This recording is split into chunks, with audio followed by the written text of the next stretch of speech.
Now it's dark and cold. Where is the light? A year just passed, we now call old. Where is the light? The sun runs off to bed too soon. Where is the light? And there's nothing but a skinny moon.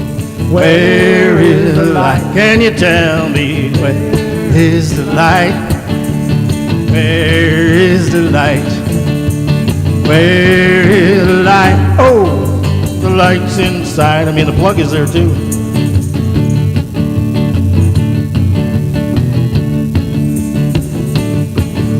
It's dark each morning when I rise. Where is the light? And it's dark when my eggs are frying. Where is the light? And it's dark when off to work I go. Where is the light? And it's dark again when I get home. Where is the light? Can you tell me where is the light? Where is the light? Where is the light? Oh, the light's inside me. And it's in my skin and in my bones and in my heart and in my soul. That light of life so bright and golden like a summer day. When the sun goes missing in the sky, it is rising in my eyes, chasing all the winter gloom away. But I'm burning bright like kerosene. Where is the light? I'm twinkling like the PADs. Where is the light? I'm dancing like a candle flame. Where is the light? I'm flaming like a fruit flambe. Where is the light? Can you tell me where is the light? Where is the light? Where is the light? Oh, the light's inside me. Oh, can you tell me where is the light? Where is the light?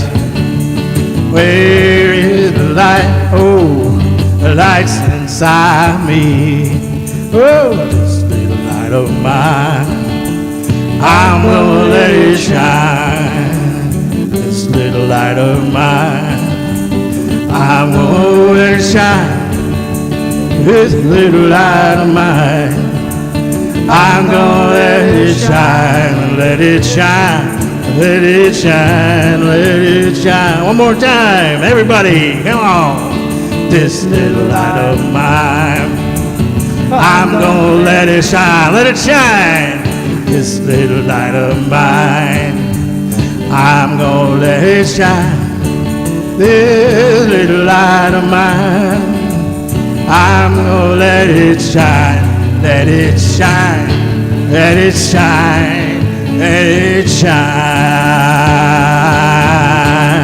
Ooh, good morning. Good morning, everyone. Wow, what a great job. Thank you guys. This morning, our music team, as always, is on the ball and on top of it and got us feeling good. I could almost go home now and say, I'm good. I'm telling you, I got my spiritual connection here. In fact, we're done. Let's go home. Y'all, we ready? Let's just go. Let's go to brunch somewhere. Y'all want to? So we'll call it good. No, we got a lot of good stuff here this morning, and Jeannie Mcgee is going to be bringing our lesson to us, and I know she's going to have an exciting message for us, inspiring and a fulfilling message for us. So I'm looking forward to hearing that. And I am really glad to be here this morning. I love the Daily Word. I don't know how many of you read it this morning. It's spiritual family. And you know, it says, I align with others in a spirit of support and cooperation. And I just really love that. And when I read that this morning, you know, it really filled my heart with gratitude to be able to come to Unity. And I started remembering back to my earlier days when I was going to church, in the old church where I used to go to, in the old fundamentalist church, you know, and just the feeling of disconnection that I felt, you know, because like every Sunday, it was like I felt like I had to go. It was just part of this, you know, belief system that I had. had to be there, but I didn't feel connected with those people because I didn't believe what they believed. This whole, God that was separate, that's out there on the throne, that, we're going to be judged someday and we're going to either, go to heaven or hell. And part of the problem with me at that time was I was convinced, well, I knew where I was going and I didn't think I was going to be going to heaven, so I really didn't. It was an insane belief system.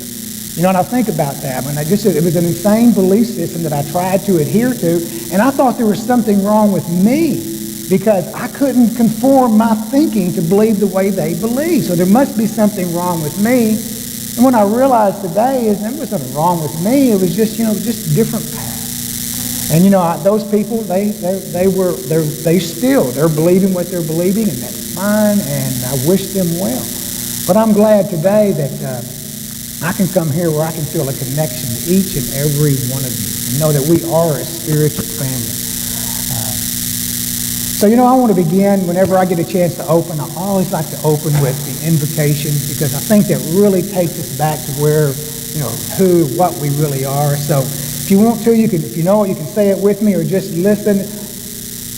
I'm going to say it in the first person, so you just kind of say it with me in your mind. But I am the presence of pure being, emanating the Holy Spirit of life, love, and wisdom. I am all that God is, expressing as the point of me. As I express divine wisdom, all thoughts of mortal limitation have no power over me. I am the substance and power of divine love, manifesting my world according to divine law. Yeah, I love that. I say that to myself every day, and I encourage you to say it to yourself every day. So, glad to be here. Do we have any guests here this morning? Anybody attending Unity Church for the first time or maybe second or third time that hasn't been here before? Okay. I'm glad you're here. Welcome. We'll have some welcome packets for you. We'll make sure you get one of those toward the end of the service. It says here to mention Facebook. So, if you have your phone, maybe while during the meet and greet, if you want to check in on Facebook that you're at Unity this morning, kind of gets the word out there. And we're a small congregation, but we're big in heart and we're big in love. So now we're going to have our meet and greet. Everybody stand up and say hi to each other, and we'll continue on.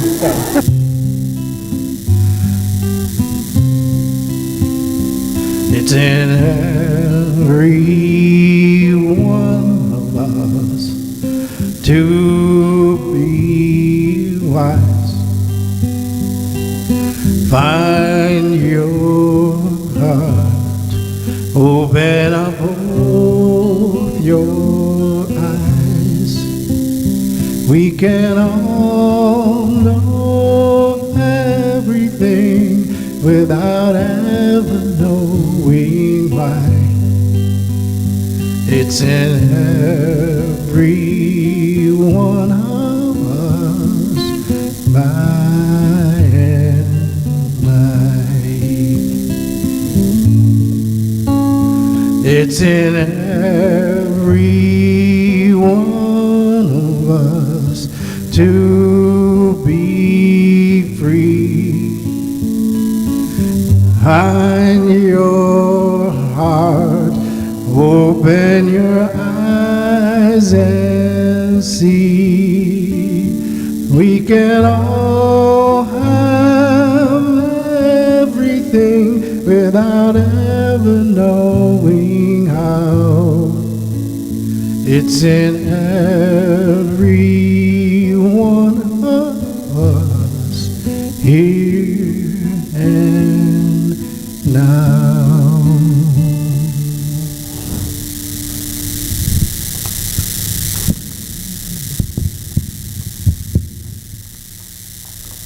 Again,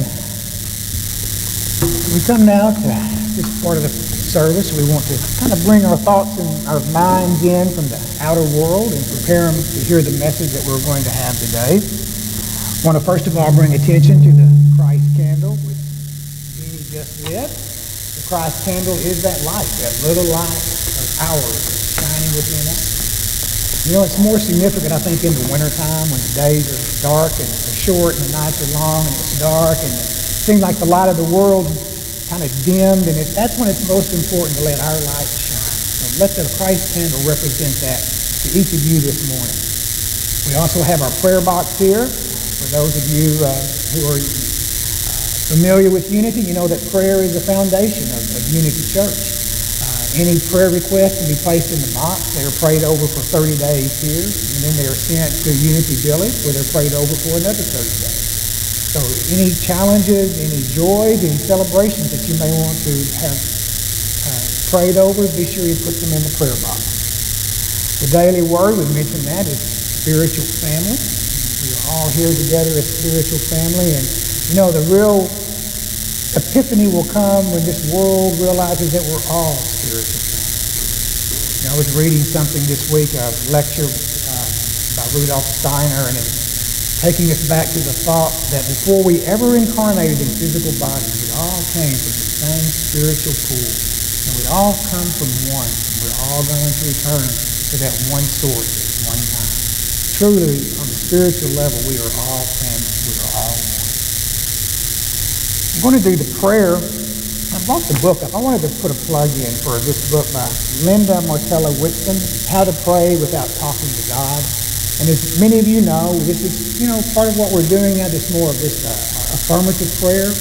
And it's getting away from the old traditional way of praying. And, when I was thinking this morning about the old church I used to go to, and, they'd always have a prayer before the service. And they'd always call on one of the male members of the congregation, never a female member in my church, and women weren't allowed to speak, in the church I grew up in. So it had to be a male member.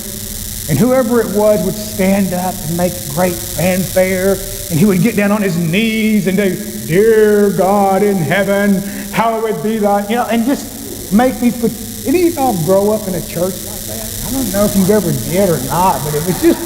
I was laughing. Thank you, Laura. It got me tickled. I started laughing and thinking, about that and how. That we're praying to something out there. And really prayer, it's about just remembering. It's about me going within and remembering who I really am. The source of my true nature, my true identity, aligning with that. So this morning, there's a 5-step process to the prayer, and the first step is relaxation. So I invite you to close your eyes if you're comfortable doing so. But just take in a breath and just focus on your breathing. Just become aware of your breathing. Become aware of whatever thoughts may be in your mind. And just strive for a peaceful state of relaxation. Linda says in her book here that relaxation is necessary because we can't align with our true identity if our mind is chaotic and stressed out about things going on around the world. So we have to bring a sense of peace and relaxation. So take in a breath. Blow it out. Relax. And the next step is concentration. And the word that I ask you to concentrate on this morning is, I am divine love, attracting and inviting divine love. I am divine love, attracting and inviting divine love.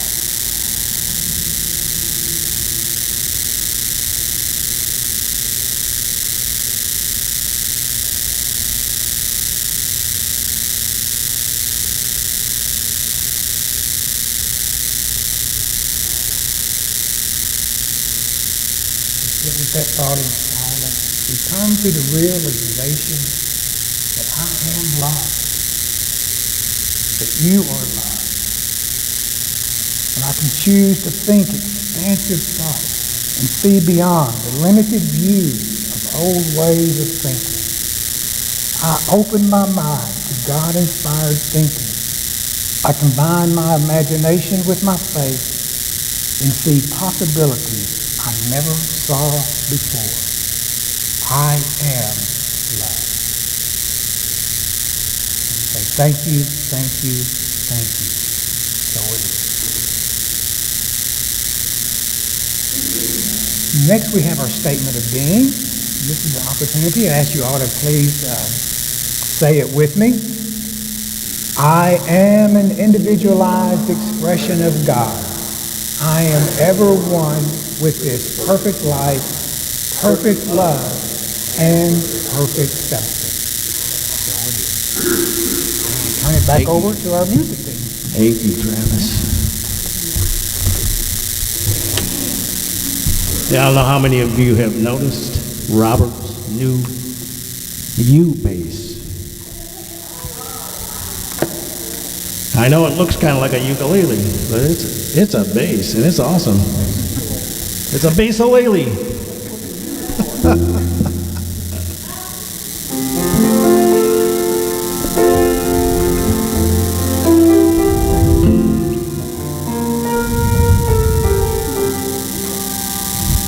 I've been down, I've been out, and I've been loved without a doubt.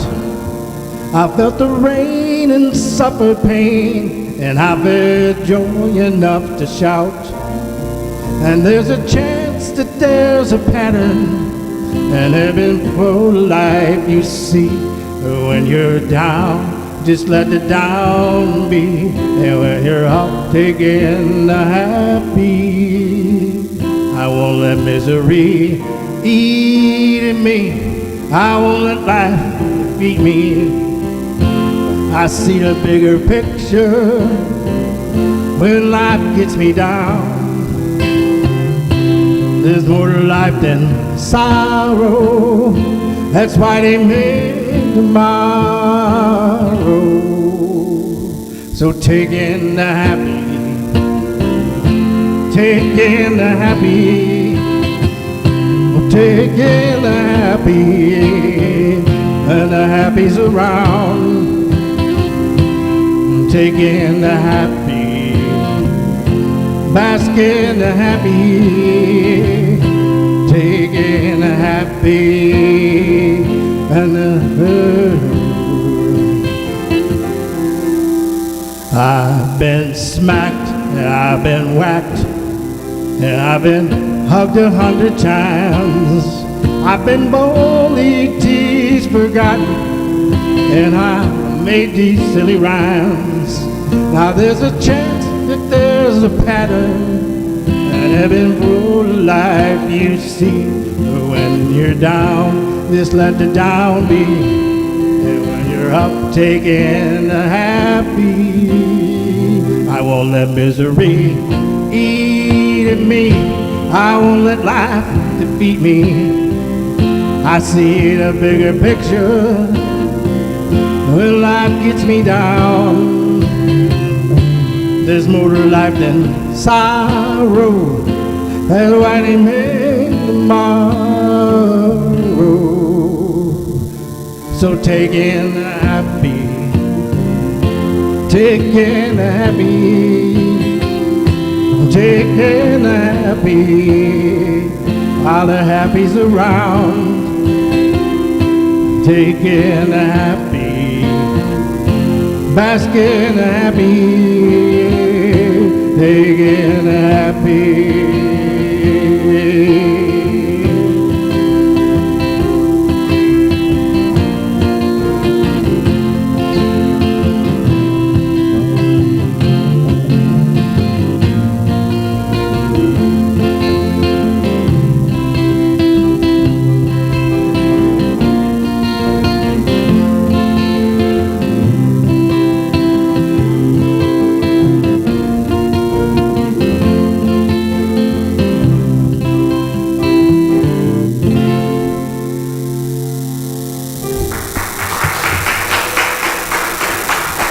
Thank you very much.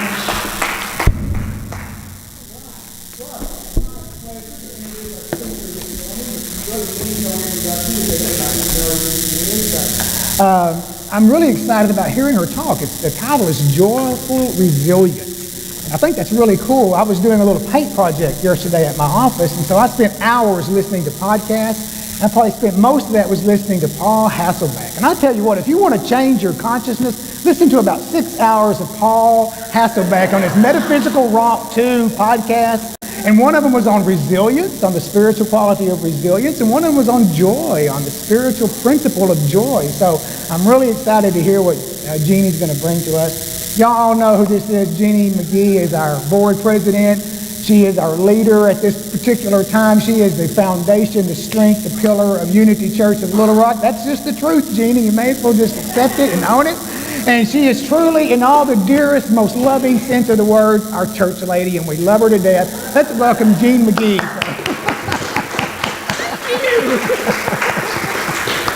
Oh my goodness. Wow, Travis. That's a lot to live up to. Little land, okay. Okay. Well, as you can see, those are some of the words that we had last Sunday. And I know I've been talking a lot lately, but I had one more talk left in me. And it was really inspired by last Sunday. And Laura Lynn and I were talking. We talked last Sunday about joyful ease. And then later, after the service, I said, this resilience idea has been living in me. What about joyful resilience? So here's resilience, that ability to bounce back. Actually, Tam, I got to admit, that song, you wrote that song, right? That last one? It was wonderful. It was. I was going to ask you. It was wonderful. But, you got to add in the joyful parts here. And so we're really going to explore what that means today. Now, so on the back of my white stone, I put joyful resilience. Because to me, that is going to be, it's really a word for me personally, but it'll be a word for our community.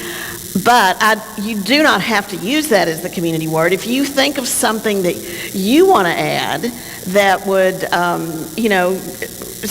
symbolize your contribution to the community, that's great. But I love this. This has really been living in me the last 10 days.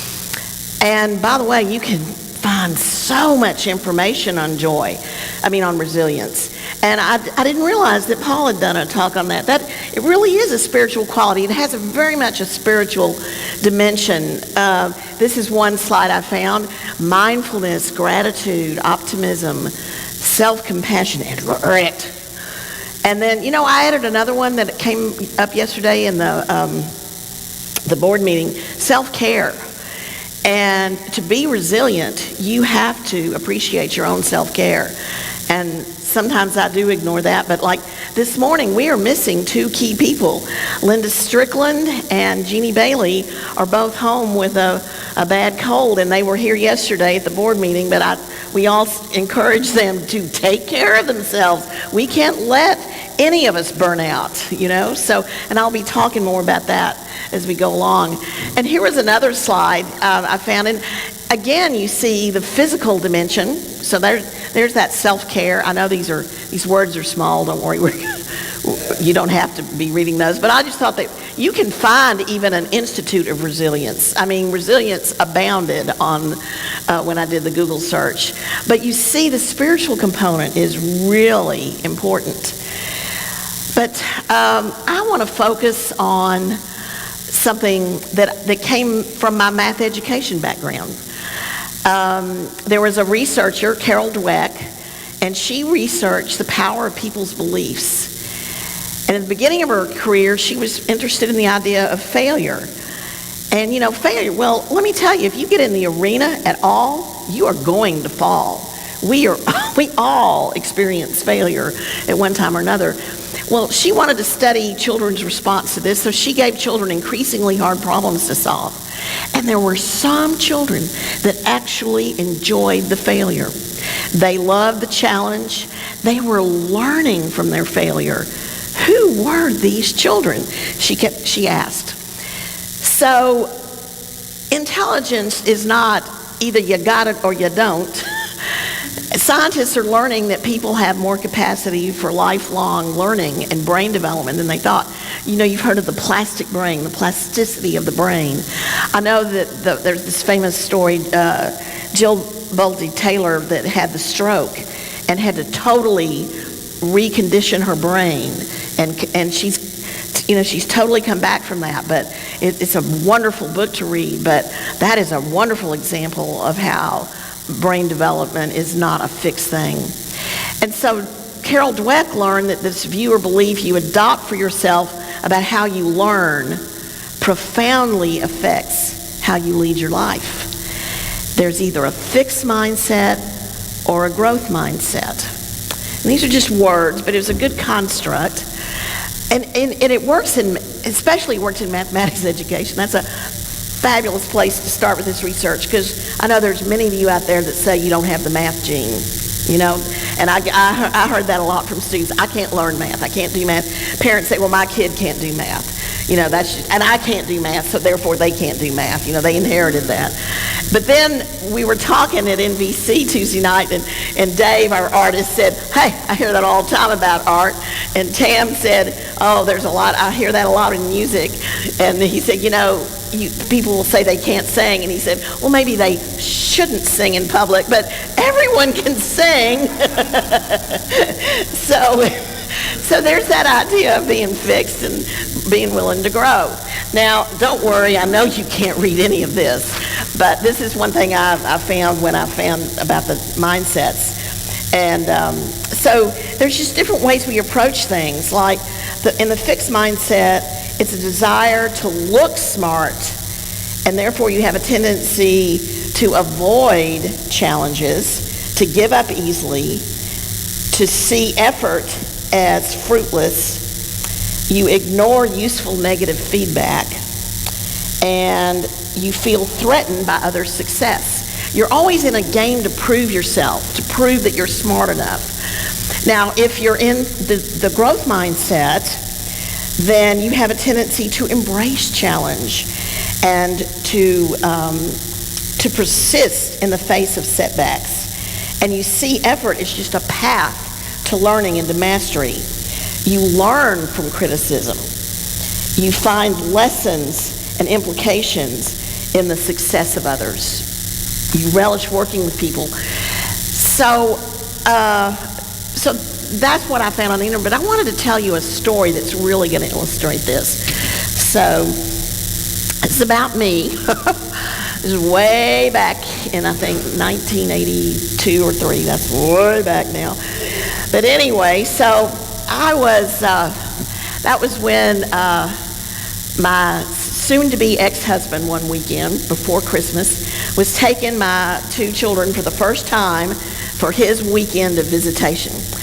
And I was in my galley kitchen, you guys. I was pacing and crying.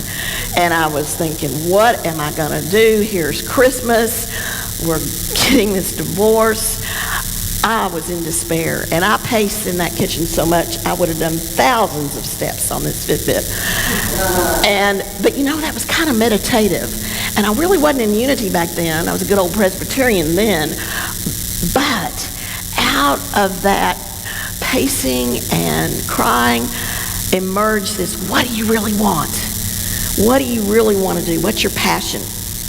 Well, what came to me was mathematics. Okay, I know that's not normal for a divorced doctor's wife. Normally back in 1984, they would have thought of real estate or something like that. But I decided that I was going to pursue more mathematics. And I was in Denton, Texas at the time, where that's the home of the University of North Texas. And so after Christmas, right before the term started, I went up to North Texas, found the math department. It was on a Saturday morning, mind you. No students were around then. Not much was going on the campus.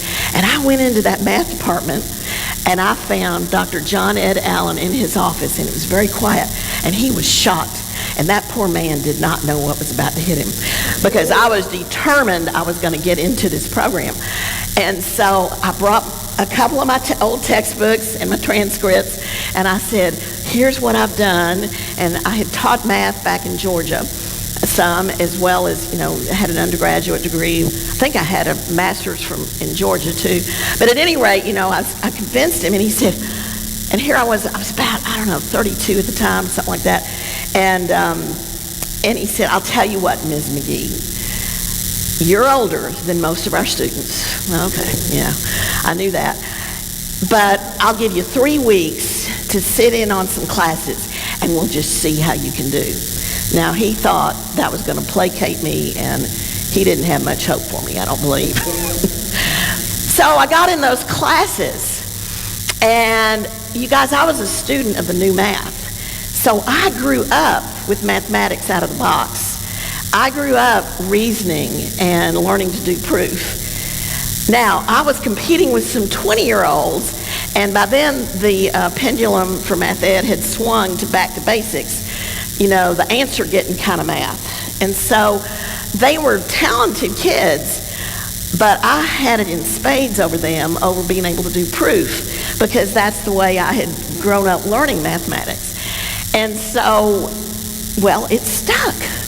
I was able to stay in the program. I eventually got to where I was teaching graduate classes as a graduate assistant. And then it came for graduation. Now, here's the funny part. Remember, he just provisionally let me in the program?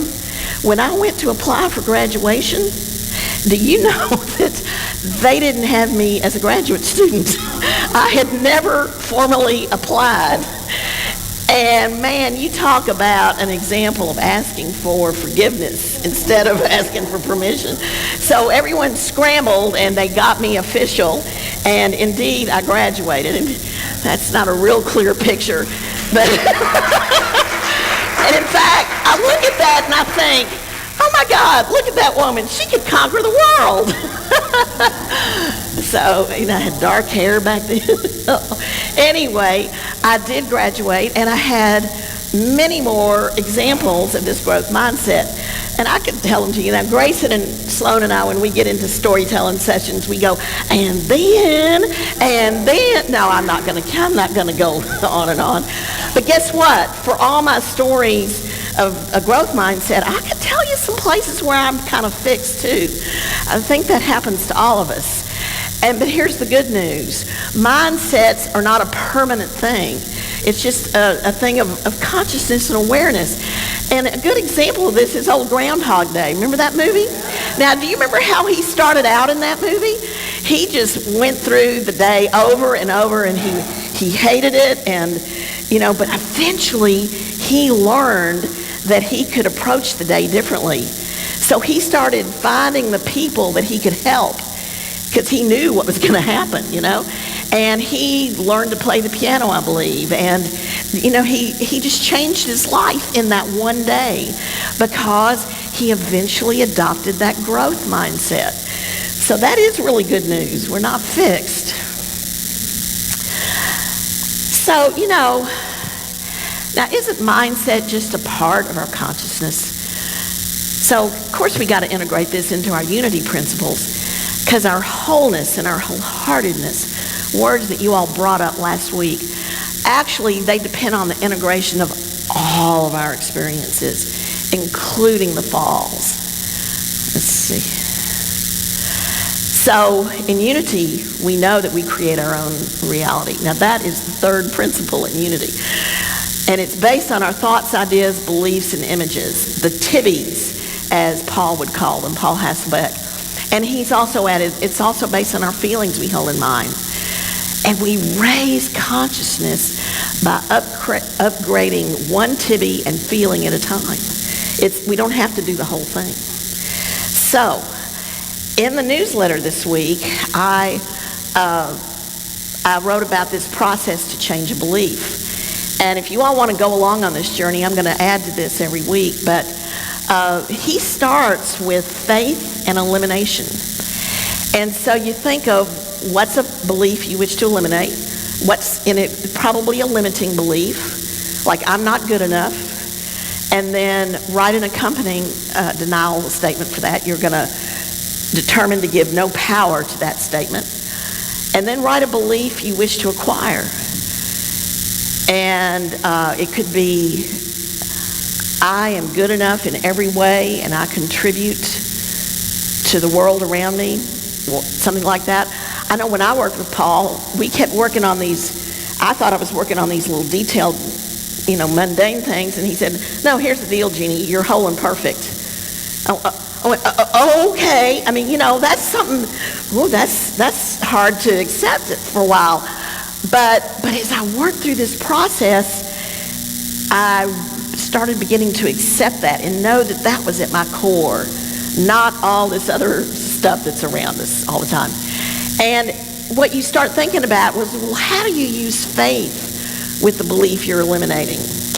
And how do you use elimination with the belief you're eliminating? And how do you use faith and elimination to support what you're trying to acquire? So I invite you all, if anyone wants to do that now. Sandy and Vondra and Grayson and I have all done this work with Paul. We're happy to help with this because we know it's a really powerful process to do this. And what amazes me about the 12 powers is we've all been using them all our lives, whether consciously or unconsciously. I think that example of the North Texas story, I was using imagination, strength, perseverance in strength, my own knowing of my ability. You go back in your life and you realize how much you've been applying the 12 powers. And it gives you when you look back at it, you can see, I was sort of a fixed mindset there, but man, I kind of had a growth mindset that way. Not so bad. Now, of course, the change doesn't happen overnight. There's an important concept with Paul. It's called the adjacent possible. And, we live in our belief system, and then at the edge, we have this adjacent possible. And then outside of that is not adjacent and not possible. And it is true when we challenge our belief system in a certain way, we may believe, no way, I can't get to that at all. And in fact, we start, sometimes when we're challenged with a belief, we actually go into fight or flight or freeze. This morning, they had a story on the Green Book. That's a popular movie now. But Sunday Morning did a story on the actual Green Book. It was a real deal. It started in 1936, and they quit publishing it in 67. And it was really a life or death thing for black people traveling in our country that needed to know where it was safe to stay or where it was safe to go. And you could look at that Green Book and say, well, that's just a shameful thing in our past. But this woman said, but it's also an example of resilience, because it showed that the black people, they knew that obstacle was there, but they figured out how to live with that obstacle in a way that worked for them. And they did travel, and they did go out and use that book. But in that idea of racism, when we challenge a racist on their beliefs, we're going to get a fight sometimes, But if we present it in a way where there's an adjacent possible, we begin to believe we can do this. And then for me, for example, in this idea of being whole and perfect, it's sort of getting into my adjacent possible now. I'm living with that idea. And I like this drawing for the adjacent possible rather than the boxed in one, because I see ourselves, well, we've got the present, but what if we have infinite possibilities out there? And what I know is as I project out, I've got that adjacent possible out there. I can see that. And to me, that's where the growth mindset is. So let's come back to something that Jesus said. Here's a belief that'll challenge you. Very truly, I tell you, the one who believes in me will also do the works that I do, and in fact, will do greater works than these, because I am going to the Father. Our abilities do not stop with Christ Jesus. We are meant to do more. Wow, that one's kind of, maybe in the adjacent possible, I don't know, but do greater works? I don't know. And then we have that saying, Christ in you, your hope of glory. Now that one really lives in my adjacent possible. The Christ in you, your hope of glory. So, you see, in unity, and you were talking about your fundamental background this morning, but in unity we believe that Jesus came not to save us, but to direct our attention back to the reality of who we are as divine expressions. So, Jesus is our way shower. He guides us in how we can have a personal experience of God. And I wrote this in Advent, But the thing about that, I underline the important part to me, is it's not about this journey with the Christ is not about the fall and the guilt and the blame, but it's about goodness and our own intimate participation in the mystery of love at the heart of it all. And that love, we've sort of hit on that today in some of the music and in your prayer. And this power of love, Paul was talking about it Thursday night on a phone call, and I really got it in a whole different way. In fact, it not only connects to the growth mindset, to me it empowers the growth mindset.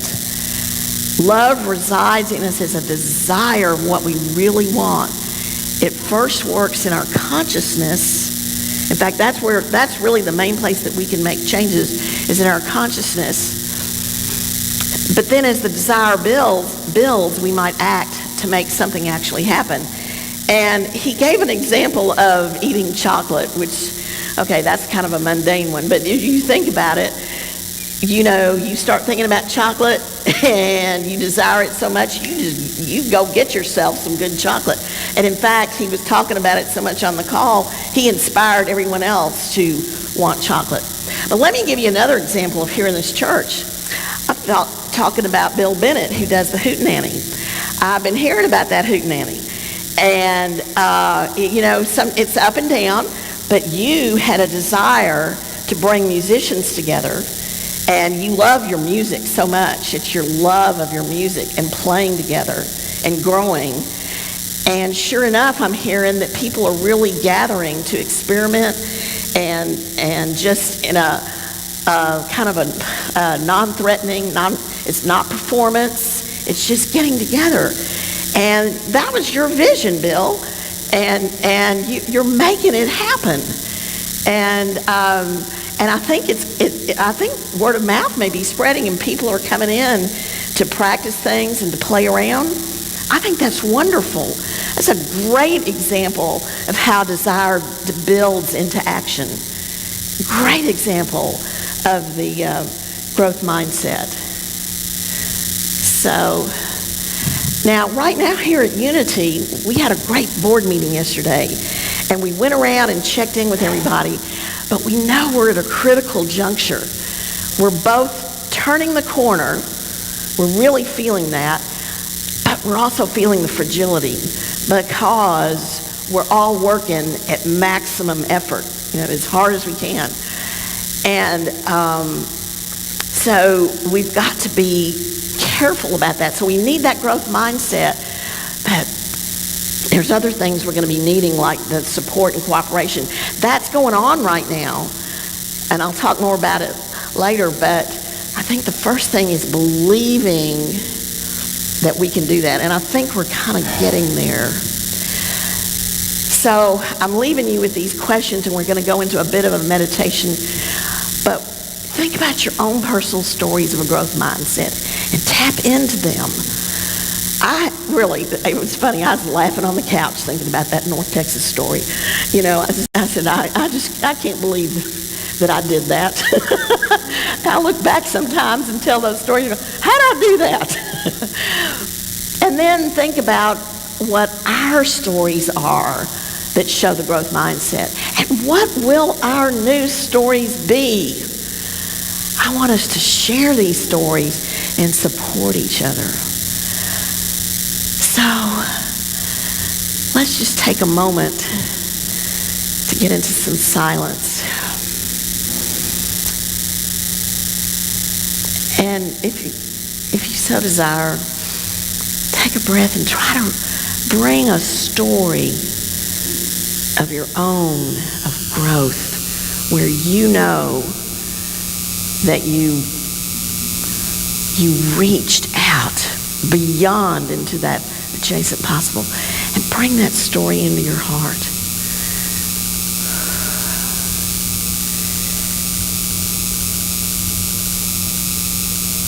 And think about how that story, how you felt. Think about your feelings in that story.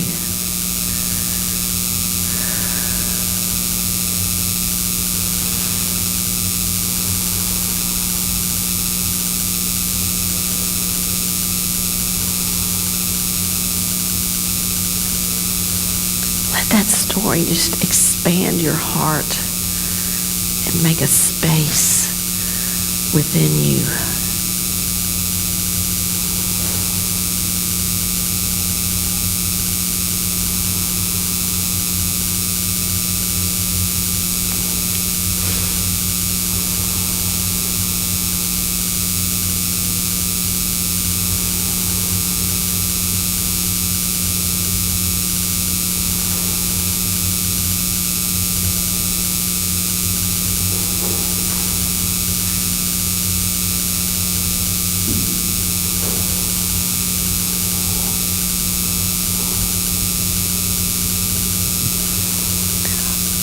Go into the silence. What emerges in you as you think of resilience and joy and growth?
Breathe in, gather energy into your heart, and then in a vertical line, send it down to the earth, up to the heavens. Bring it back in. Hold all that energy in your heart. Now send it out. Encircle our community. Spread it out into the world.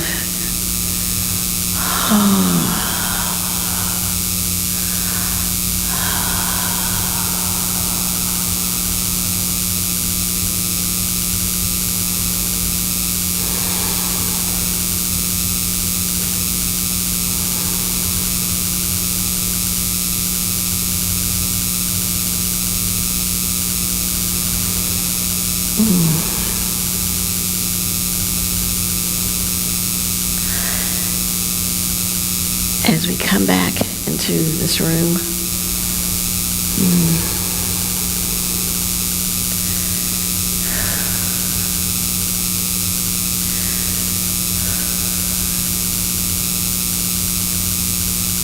I hope with a new awareness of that growth mindset, that consciousness,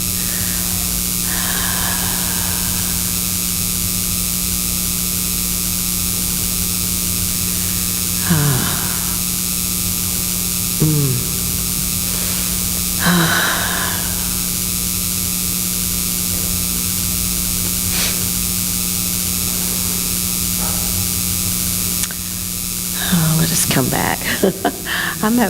I'm enjoying it.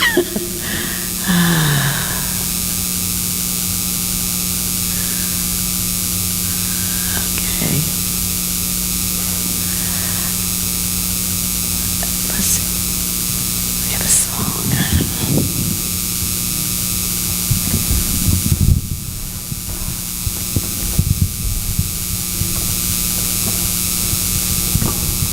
ease into the rest of the service. So just stay in that relaxed state. I think one of the things for me, when you think about joyful resilience, is to remember to be grateful. It helps.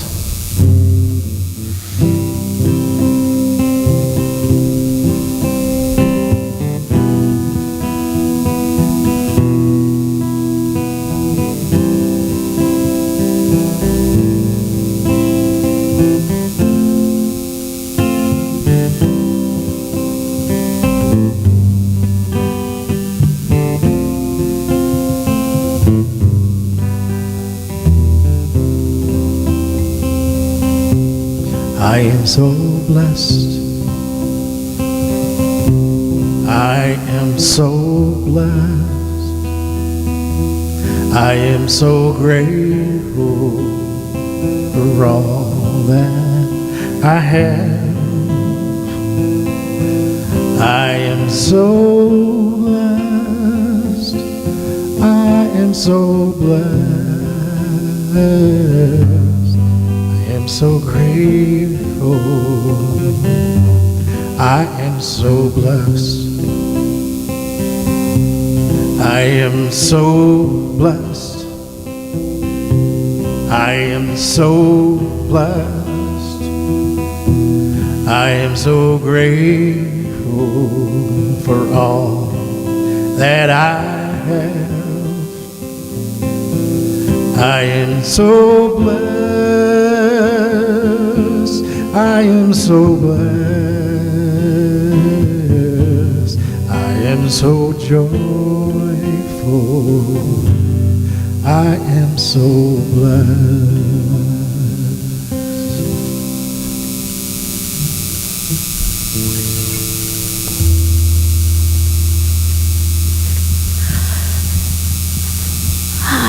So Dave, if you could, and Deborah, could you help with the offering? That'd be wonderful. I've got some good news. I was telling Pat this morning.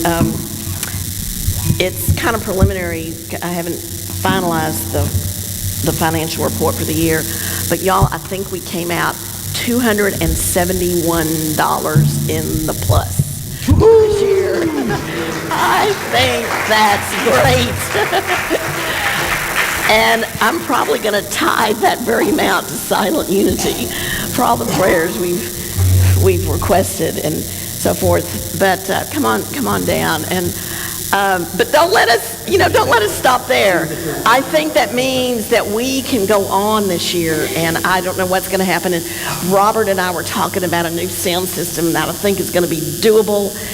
Things are doable, you guys. I'm so excited. So let us say, divine love as me blesses and multiplies all that I have, all that I give, and all that I receive.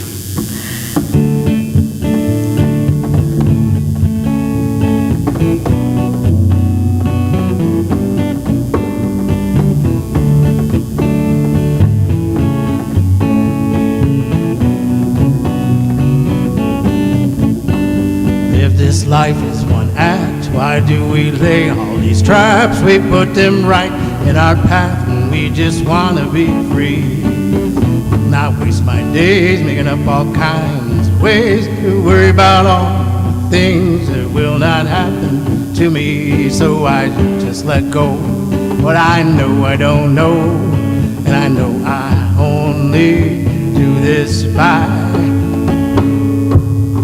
living in the moment, living my life easy and breezy, with peace in my mind, with peace in my heart, and peace in my soul. Wherever I'm going, I'm already home, living in the moment.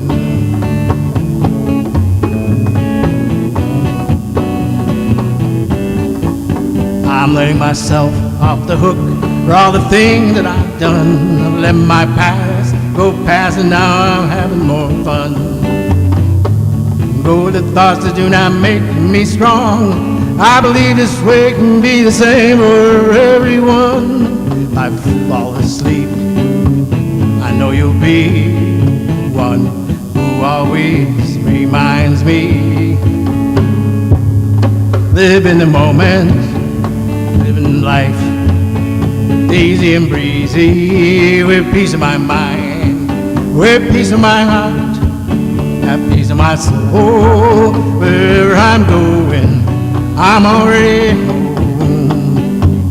Can't walk through life facing backwards.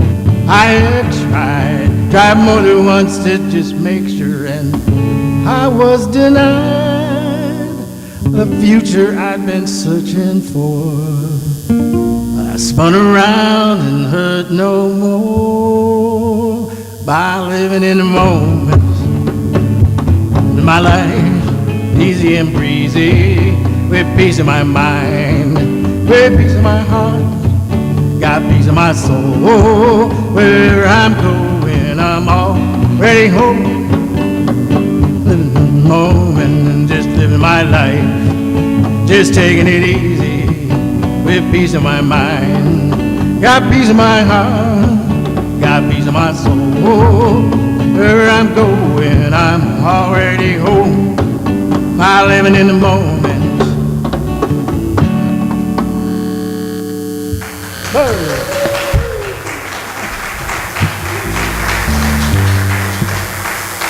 Oh, I really enjoyed the music this morning. It's been fun. So, what's coming up?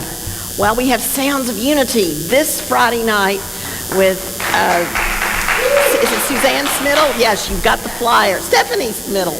Okay, okay. So, that's going to be a really good show. And Susan Julie will be speaking next Sunday, at Susan Julie Gonzalez. And then Reverend Colleen Brown's going to kick off her class with also a talk on Sunday at the end of January, and that's potluck.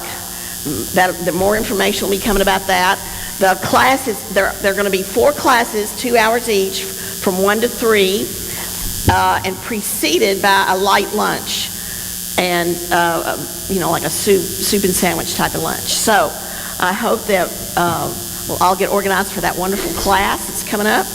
And let's see, no, we're not ready for that yet. But all right, we had a board meeting yesterday, and I've already told you the good news about the finances. We're really feeling good, but we're aware we've got to get team coordinators. And also, I want to let you all know that the annual meeting is March 17th, and now is the time to apply if you want to be on the board, because there's going to be 3 vacancies, maybe. There's up to 3 vacancies on the board, and we'll be electing that in March. I do have applications in the back. Dave's holding them up. We've got applications for the board, and we want those in by February the 2nd. So that gives us a couple of weeks. I bet we've been talking to some of you already. So that we really need a good, strong, new, fresh board for the upcoming year. So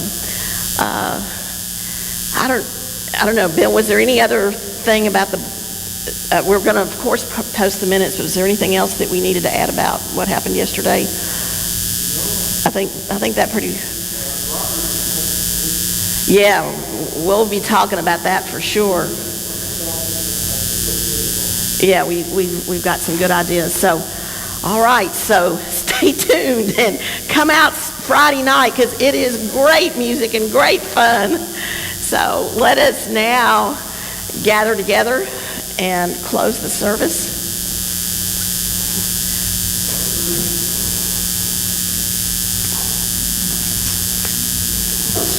Oops. Guess I can do that and do that. Oh, that's a cute top.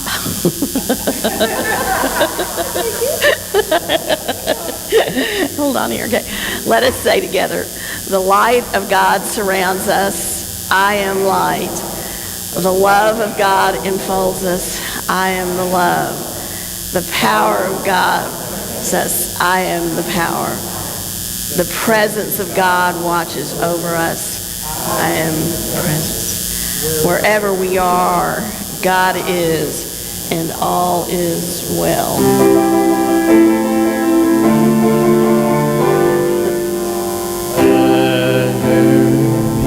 Peace on earth